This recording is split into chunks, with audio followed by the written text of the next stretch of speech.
दोस्तों, नए army chief general धीरज सेठ वो आते ही जो ऑफिसर्स को एक ईमेल लिखे हैं वो मीडिया में आया है। जी हाँ, और इसके साथ इन्होंने चाइना और पाकिस्तान दोनों को नोटिस पे रख दिया है। जी हाँ दोस्तों, यदि आप देखें तो टाइम्स ग्रुप, जी हाँ, times of India, economic times, वो सभी इस न्यूज आर्टिकल को कवर कर रहे हैं जिसमें जनरल धीरज सेठ ने एक लेटर लिखा है सभी ऑफिसर्स को। और उसमें जो जनरल धीरज सेठ जी कह रहे हैं कि सभी ऑफिसर्स के लिए कुछ इंपॉर्टेंट बातें हैं जिनका उनको ध्यान रखना है। बेसिकली वो बताना चाह रहे हैं कि उनकी लीडरशिप में आर्मी किस तरफ आगे बढ़ेगी। अब दोस्तों, इसमें बड़ी इंटरेस्टिंग बात यह हो रही है कि इसमें ऑपरेशन सिंदूर 2.0 और ऑपरेशन स्नो लेपर्ड 2.0 दोनों बरकरार रहेगा, उसकी बात हो रही है।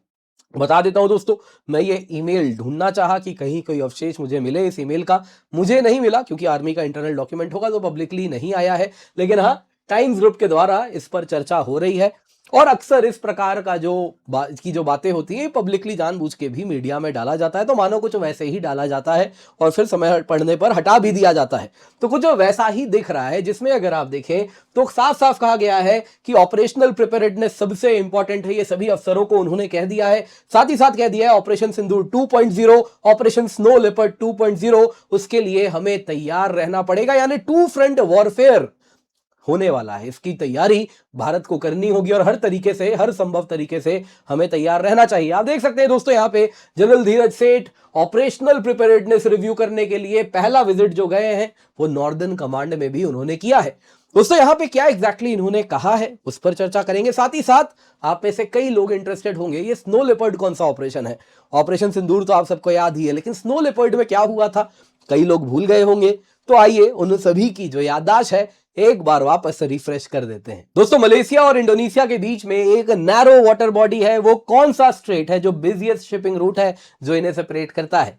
जी हाँ, आपके ऑप्शंस आ चुके हैं स्क्रीन पर, जल्दी से जाएं कमेंट में इसका जवाब दें। मुझे मालूम है आप लोगों ने सही जवाब दिया होगा। इस प्रकार के सिंपल सवाल आपके लिए हम लेकर के आए इस बार के Unacademy civil services championship test में। दोस्तों, इस साल जो चैंपियनशिप टेस्ट है उसमें 40 करोड़ तक के इनाम है।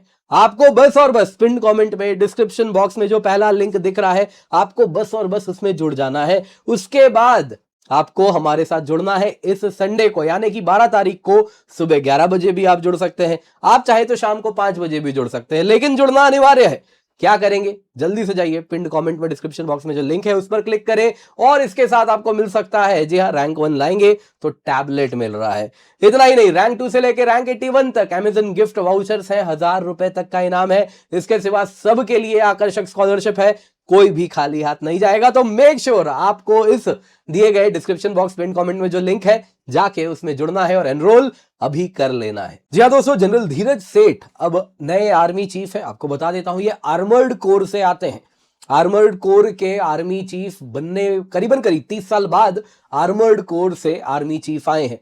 हालांकि यहां पे मॉडर्न वॉरफेयर में आर्मर्ड कोर कितना इंपॉर्टेंट है उस पर लोग सवाल पूछ रहे हैं कि इन्फेंट्री, आर्टिलरी ये इंपॉर्टेंट है, आर्मर्ड कोर ऑब्सोलीट हो रहा है, ये सारी अटकलें लोग लगा रहे हैं। लेकिन वॉरफेयर में बहुत ज्यादा इंपॉर्टेंस आर्मर्ड कोर का है और इन्होंने भी अपना स्ट्रेटेजिक विजन सभी ऑफिसर्स के साथ शेयर किया है, जिसमें जनरल धीरज सेठ अगर आप देखें तो 31st chief of army staff 30 जून 2026 को बने हैं। जनरल उपेंद्र द्विवेदी जी को ये सक्सीड कर रहे हैं और इसके साथ इन्होंने पहला कम्युनिकेशन सभी सर्विंग ऑफिसर्स के साथ 6 जुलाई 2026 को किया, जैसा टाइम्स ग्रुप ने रिपोर्ट किया है। इन्होंने एक फॉर्मल लेटर लिखा सभी अफसरों को जिसका टाइटल था टुगेदर टुवर्ड्स एक्सेलेंस। जिस लेटर में इन्होंने कहा इंडियन आर्मी को कॉम्बैट रेडी होना पड़ेगा, बैटल हार्डेंड फोर्स, हर तरीके से हमें तैयार रहना है। इन्होंने बिना किसी लाग लपेट के 2 दुश्मनों को भी आइडेंटिफाई कर दिया है, जिसमें उन्होंने कहा जितने भी ऑफिसर्स हैं तैयार रहिए ऑपरेशन सिंदूर 2.0 के लिए भी और जरूरत पड़ने पे ऑपरेशन स्नो लेपर्ड 2.0 के लिए भी। In short, two front war हमें तैयार रहना चाहिए, एडवर्सरी दोनों तरफ है। दोस्तों, ऑपरेशन सिंदूर में हमने देख लिया है चाइना पाकिस्तान किस तरीके से ज्वाइंटली काम कर रहे हैं, ये बात छुपी नहीं है। तो लाग लपेट की एटलीस्ट फौज में तो आवश्यकता नहीं है। डिप्लोमैट्स जरूर लाग लपेट के साथ बात यहां पर कर सकते हैं, लेकिन फौज में तो सब कुछ दिख रहा है। दोस्तों, इन्होंने ऑपरेशन स्नो लेपर्ड की भी बात की है कि इसकी वापस से करना पड़ेगा। तो आप में से कई लोग इंटरेस्टेड होंगे, शायद भूल भी गए होंगे स्नो लेपर्ड में क्या हुआ था, तो आपको याद दिला देता हूं। जी हाँ दोस्तों, बात है साल 2020 की। चाइना बड़ा एग्रेसिव हो रहा था भारत के खिलाफ। और इसके साथ अगर आप देखें तो ईस्टर्न लद्दाख में चाइना कुछ टेरिटरीज में आगे बढ़ गया था और उसके बाद चाइना और भारत के बीच में कंटिन्यूअस टू एंड फ्रो वार्तालाप हो रहा था, लेकिन चाइना पीछे नहीं जा रहा था। कहानी मई 2020 तक हो गई थी, जस्ट बर्फ पिघला था और चाइना आगे बढ़ा था। अब इसके बाद दोस्तों हुआ यूं, स्टैंड ऑफ मई, जून, जुलाई चलता रहा, गालवान भी हुआ इस बीच में, और फिर विंटर्स आ जाते, जो लोकेशन पकड़ लिया वो फाइनल हो जाता। लेकिन 29-30 अगस्त 2020 की रात को इंडियन आर्मी ने एक सरप्राइज ऑपरेशन किया जिसमें जो डोमिनेटिंग हाइट्स थे पेंगोंग सो लेक के नॉर्दर्न बैंक और सदर्न बैंक, उनको कॉन्कर कर लिया। जी हाँ दोस्तों, ये जो आप पेंगोंग सो लेक देख रहे हैं, इसमें ये जो उत्तरी हिस्सा है ये नॉर्दर्न बैंक है। यहाँ पे आप फिंगर 1 2 3 4 देखेंगे और ये वाला जो इलाका है ये सदर्न बैंक है। इसमें अगर आप नॉर्दर्न बैंक में देखें तो फिंगर 4 में ये जो ऊंचाई है इस पर इंडियन आर्मी जाके बैठ गई। वैसे ही आप देखें तो सदर्न बैंक में ये रिजांगला है और यहां पर आके इंडियन आर्मी कुछ इस जगह पे, अगर आप देखें तो ये जो गैप देख रहे हैं चुशूल के पास में, ये जो गैप है स्पांगुर गैप, यहां पर आके टॉप पे ऊंचाई पे आके इंडियन आर्मी अचानक से बैठ जाती है एक रात में, और इसके साथ चाइना के मानो जैसे पांव के नीचे से जमीन खिसक जाता है। अब दोस्तों दिक्कत ये होती है चाइनीज के लिए, उसके जहां पे इंडियन आर्मी बैठी होती है उसके ठीक नीचे मोल्डो गैरिजन है, जहां पे चाइना का बहुत बड़ा डिप्लॉयमेंट होता है और सब कुछ विजिबल रेंज में, सिंपल अगर आप देखें तो शेलिंग के रेंज में आ जाता है। नतीजा चाइना बैकफुट में आ जाता है और नेगोशिएटिंग टेबल पे आ जाता है। और उसके बाद अगर आप देखें तो ये जो सरप्राइज एलिमेंट था इंडियन आर्मी का, और इस प्रकार के हाइट्स को इतने कम टाइम में तुरंत कैप्चर कर लेना और ये सरप्राइज एक्शन, उससे चाइना का अगर आप देखें तो मनोबल टूटता है और फिर जो कोर कमांडर लेवल टॉक होता है वो आप देखें तो कहीं ना कहीं इंडिया को काफी लेवरेज उसमें मिलता है। नतीजा आज आप देख रहे हैं चाइना वहां से पीछे जा चुका है। तो ये ऑपरेशन स्नो लेपर्ड था, तो जरूरत पड़ने पे फिर ऐसा करना पड़ सकता है, यही बात आर्मी चीफ कह रहे हैं। दोस्तों इस पूरे लेटर में इन्होंने जो लिखा है, अगर आप देखें इसमें जो की पॉइंट्स हैं वो कुछ इस प्रकार हैं। सबसे पहले सभी अफसरों को कहा है कॉम्बैट रेडीनेस पर ध्यान देना होगा, जिसमें वो कह रहे हैं ऑपरेशन सिंदूर 2.0, स्नो लेपर्ड 2.0 ये करना पड़ सकता है, तो तैयारी रखनी होगी आपको उसी के हिसाब से। साथ साथ अगर आप देखें तो उन्होंने कहा है होलिस्टिक मिशन रेडीनेस रखिए, जिसमें आपके इक्विपमेंट भी तैयार होने चाहिए, एम्यूनिशन सरप्लस आपके पास होना चाहिए, लॉजिस्टिक्स तैयार होना चाहिए, सस्टेनमेंट होना चाहिए, और मोस्ट इंपॉर्टेंटली आपका जो ह्यूमन रिसोर्स है वो भी इसके लिए तैयार होना चाहिए। यानी कि आप पूर्ण रूप से तैयार बनिए, केवल हार्डवेयर नहीं, ह्यूमंस भी, हर तरीके से तैयारी होनी चाहिए।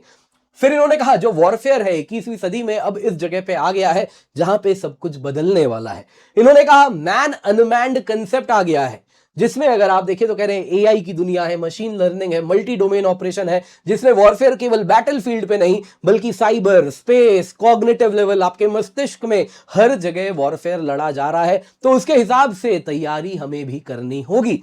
इसके अतिरिक्त इन्होंने कहा पर्सनल एग्जाम्पल से अफसर को लीड करना पड़ेगा। सिर्फ अफसर बन गए इसलिए आप लीडर नहीं हैं, आप लीडर तब बनेंगे जब आप पर्सनल एग्जाम्पल से फिजिकल फिटनेस वैसा रखें। आप हार्डशिप्स जो ट्रूप्स फेस करते हैं उनके साथ आप भी जब वही हार्डशिप्स फेस करते हैं तब जाके आप सच में लीडर बनते हैं, और वो ऑफिसर्स को कहीं ना कहीं उन्होंने कहा है वैसा ही बनना होगा। इसके सिवा एक कल्चर बनाना होगा म्यूचुअल रिस्पेक्ट का, इनोवेशन का, जिसमें सेफ लर्निंग हो सके मिस्टेक्स से भी। साथ साथ इन्होंने कहा सोशल मीडिया में थोड़ी दूरी बना के रखें और कहा यह ग्रे जोन बैटलफील्ड का हिस्सा बन गया है। इसके सिवा कहा एथिक्स हमेशा अपहोल्ड करें, एम्पैथी रखें और वर्क लाइफ बैलेंस उसका भी ध्यान रखें। आपका भी परिवार है, जब परिवार के साथ है तो वो समय बेहद इंपॉर्टेंट है, तो वर्क लाइफ बैलेंस की भी बात यह कर रहे हैं। इसके सिवा इन्होंने कहा भारत की आर्मी को भी विकसित भारत 2047 के साथ मिलके चलना पड़ेगा, यानी कि कहीं ना कहीं जो नेशनल विजन है आर्मी उससे अलग नहीं हो सकता है। तो आर्मी के लिए दोनों रिस्पॉन्सिबिलिटी है। एक रिस्पॉन्सिबिलिटी क्या है, जब आप विकसित भारत की तरफ जाएंगे तो बहुत लोग आएंगे जो रास्ते में अड़चने पैदा करेंगे, तो उसके लिए आर्मी को कहीं ना कहीं वो अड़चनों को हटाना भी पड़ेगा। वो हमारे नॉर्दर्न फ्रंट से अक्सर आने की संभावना है, हो सकता है। वैसे ही दूसरी तरफ आर्मी जब मॉडर्नाइज हो रही है तो इंडिया में ऑर्डर्स देने पड़ेंगे, आत्मनिर्भर भी बनना पड़ेगा, और भारत को कहीं ना कहीं इंडियन आर्मी को भी उस प्रकार से इंडिया की कंपनीज को हैंड होल्ड करना पड़ेगा। तो दोनों मैसेज यहां पर दिख रहा है। दोस्तों क्या सिग्निफिकेंस है, ये लेटर का क्या मतलब है? देखिए अगर ये लेटर मीडिया में नहीं आता, हो सकता है मीडिया में आके डिलीट भी होने लग जाए, लेकिन मीडिया में आ गया है, इसका मतलब है ये कुछ मैसेज था जो दुनिया को कहीं ना कहीं ये देना चाह रहे हैं। तो नए आर्मी चीफ आए हैं, तो न्यू शेरिफ इन टाउन, सामने वाला एडवेंचरिज्म करने का कहीं ना कहीं दुस्साहस कर सकता है। जरा चेक करते हैं नए आर्मी चीफ हैं कैसे रिस्पॉन्ड करेंगे। तो वो बताना चाह रहे हैं कि हमारे साथ दुस्साहस करोगे तो बहुत बुरा होने वाला है। इन शॉर्ट उन्होंने वही कहा है। यहां पे अगर आप देखें तो ये जो इंटरनल लेटर है, जब रिपोर्ट इस प्रकार से मीडिया में आता है तो ये पब्लिक सिग्नलिंग है, एडवर्सरीज को भी और डोमेस्टिक ऑडियंस को भी। कुछ उस प्रकार से इसे देखना चाहिए जिसमें बड़ा क्लियर है, पाकिस्तान को मैसेज है कि हम पूर्ण रूप से तैयार हैं। अगर ये सोच रहे हो नए आर्मी चीफ आ गए तुम एडवेंचरिज्म करोगे आसिम मुनीर, तो जान लो हम फुल्ली प्रिपेयर्ड हैं। ऐसा जवाब देंगे कि ऑपरेशन सिंदूर 1 तुम्हें ट्रेलर लगने लगेगा, मोर एक्सपेंसिव सीक्वल होगा। अगर तुम वापस से टेररिज्म भारत में लाओगे, एडवेंचरिज्म करोगे, तो कीमत चुकानी पड़ेगी पिछले बार से ज्यादा। चाइना के लिए भी मैसेज है। ऑपरेशन सिंदूर में पाकिस्तान को पूर्ण रूप से चाइना का सपोर्ट था, तो यहां पे चाइना कुछ नए स्ट्रेटेजी के साथ यदि यहां इन्वॉल्व होता है तो उसके लिए भी मैसेज है कि ये जान लो कि तुम्हारे साथ भी हम फ्यूचर एग्रेशन, ये मत सोचना तुम एक्स करोगे तो हम वहां पे आके खड़े हो जाएंगे।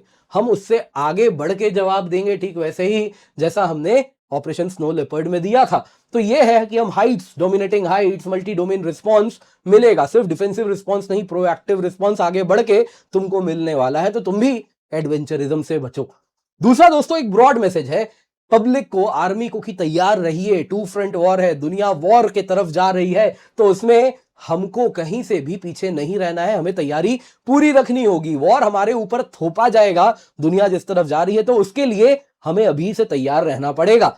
बाकी इंटरनल मोबिलाइजेशन भी है। नए चीफ आए हैं तो टोन इमीडिएटली सेट कर रहे हैं, सभी ऑफिसर्स को कॉम्बैट रेडीनेस रखिए, नए वॉरफेयर को समझिए कि किस प्रकार से वॉरफेयर बदल रहा है, उसके हिसाब से सारी प्लानिंग कीजिए।